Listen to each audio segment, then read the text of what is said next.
just very quickly, can I actually derail it? No, you can't. Oh, good. No, you can't. You can. There's a limit to what you can get wrong in the virtual world.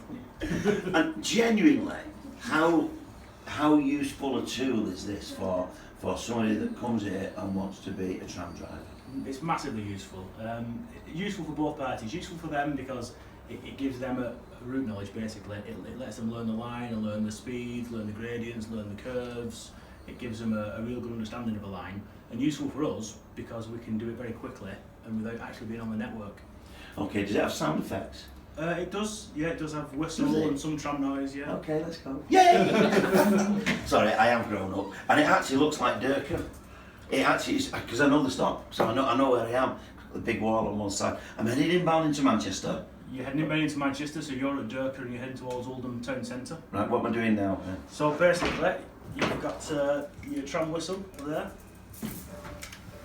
Okay. If you pull this back towards you, you apply the brakes. If you push it forward, you apply power. Okay. So can I go forward? You can go for it. You've got a speedo there in front of you, so all these cab controls work. Right. Your speed limit's 50 miles an hour in this section. It's got a 50 sign. Yeah. And I'll do a little bit on this because I actually will get motion sickness. It's actually like being in a tram. What would be saying? Would you go to 50? Yes, absolutely. Yeah, we have a timetable to keep to, so the line speeds are all set safely. So we expect drivers to be up there.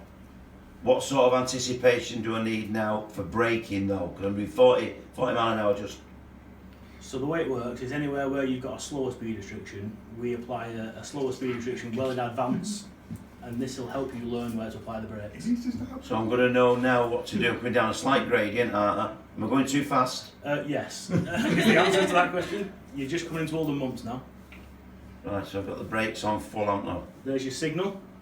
Is that go ahead? Yeah, so when the it's like a signal's straight line. the vertical line. Thank God. My passengers, by the way, are all over the place as I've just done the equivalent of an emergency brake. A few Twitter complaints there. Yeah, one or two, yeah. Who's this daft driver?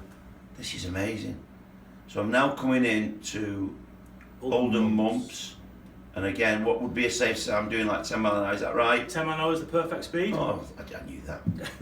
Mike Sweeney. So I've gone from being a van driver to being a tram driver in 35, 36 years. So you just pull off here. And where do you stop at the end? Yeah, so you want the airframe of your cab level with the end of the platform, roughly. Again, that's quite important because people know where to stand to get on the tram. So if you stop in the wrong place, Right. they're all in the wrong place.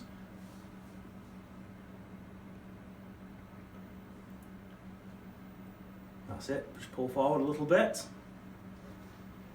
Woo, look at that. And now you've got people getting on and off. Right, how do I know? And you're looking at a signal. Oh, yeah, there, of course I am.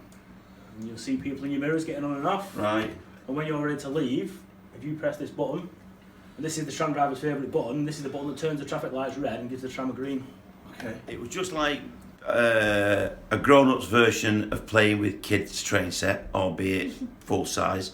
I actually thought it was lovely. My problem is, and I genuinely mean this, I get slightly motion sickness. I don't play games, I don't play arcade games, you know, when you sit in a racing car.